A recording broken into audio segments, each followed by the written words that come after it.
ফিল্মৰ নতুন এটা ভিডিঅ'লৈ আপোনালোকক আকৌ এবাৰ স্বাগতম। আজি আশা কৰোঁ আপোনালোকে প্ৰফিট নাই, লছ নাই, একদম কষ্ট হৈ ৰখি আছে, বা যদি কিবা স্কেল্প কৰিছে হয়তো তেতিয়া আপোনালোকে প্ৰফিট কৰিছে ফিনলেবৰ ছুপাৰ লেভেলৰ সহায়ত।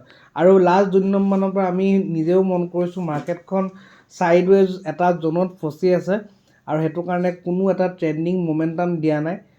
বাকী আজি বেংক নিফটিত ধুনীয়া মোমেণ্টাম দিলে। বেংক নিফটিৰ কালি ছুপাৰ লেভেল দিবলৈ থাকি গৈছিলে, চ' সেইটো কাৰণে টেনশ্যন ল'ব নালাগে। গোটেইখিনি ছুপাৰ লেভেল প্ৰত্যেকটো এক্সপায়াৰীৰ লগতে গোটেইখিনি দিবলৈ মই চেষ্টা কৰিম নেক্সট ভিডিঅ'ৰ পৰা। আজিৰ কাৰণেতো অকল নিফটি লেভেলছে যাব, কিয়নো কাইলৈ নিফটিৰ এক্সপায়াৰী আছে। নিফটি এক্সপায়াৰীৰ কাৰণে আপোনালোক লেভেলছখিনি মই শ্বেয়াৰ কৰি দিওঁ। আমাৰ 19,484 ইম্পৰ্টেণ্ট লেভেল হৈ গ'ল আপ ট্ৰেণ্ডৰ কাৰণে। আপ ট্ৰেণ্ডৰ যদি কাইলৈ বুলিছ মোমেণ্টাম যদি আমাক লাগে, এই লেভেলটোক ব্ৰেক কৰি ওপৰত ছাষ্টেইন কৰিব লাগিব পিছবেলালৈকে, তেতিয়া আমি আপ ট্ৰেণ্ডৰ মোমেণ্টাম এটা আমি দেখা পাম। আৰু 19,395 যদি ইয়াৰ তলত ছাষ্টেইন কৰে আমি এটা ডাউনফল দেখা পাম।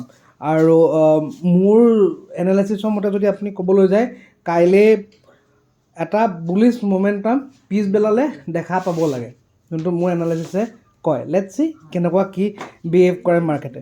আৰু বাকীখিনি লেভেলছ আপোনালোকৰ স্ক্ৰীণত মই দেখুৱাই থোৱা আছে, হ'লেও মই এবাৰ কৈ দিছোঁ। 19,524, 19,570, 19,633। মোৰ এক্সপেক্টেডৰ মতে 19,633ৰ ওপৰত এই আহিবলগীয়া সপ্তাহৰ ভিতৰত আমি মাৰ্কেটখনক দেখা পাম।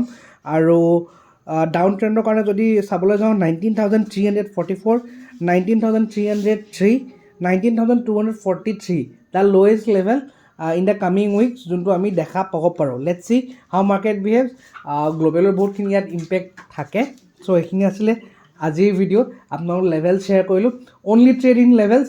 আৰু বিগিনাৰসকলে কাইলৈ স্কিপ কৰক, কিয়নো কাইলৈ আছে এক্সপায়াৰী। নিফটিৰ এক্সপায়াৰী আছে, ছাইডৱেজো দেখুৱাব পাৰে আগবেলা, বা আপোনালোকক বহুত জেগাত ট্ৰেপ কৰিব পাৰে। আহিবলগীয়া ভিডিঅ'ত নিশ্চয় মই আপোনালোকৰ ট্ৰেপ ট্ৰেডিং বা এছ এল হাণ্টিঙৰ ওপৰত ভিডিঅ' আনিম। আমাৰ ষ্টুডেণ্টসকলক বহুতো ইয়াৰ ওপৰত কিছুমান নতুন বস্তু ইণ্ট্ৰডিউচ কৰি শিকাই আছোঁ। ঠিক আছে, অ'কে, লগ পাম অন্য ভিডিঅ'ত। Till then keep trading.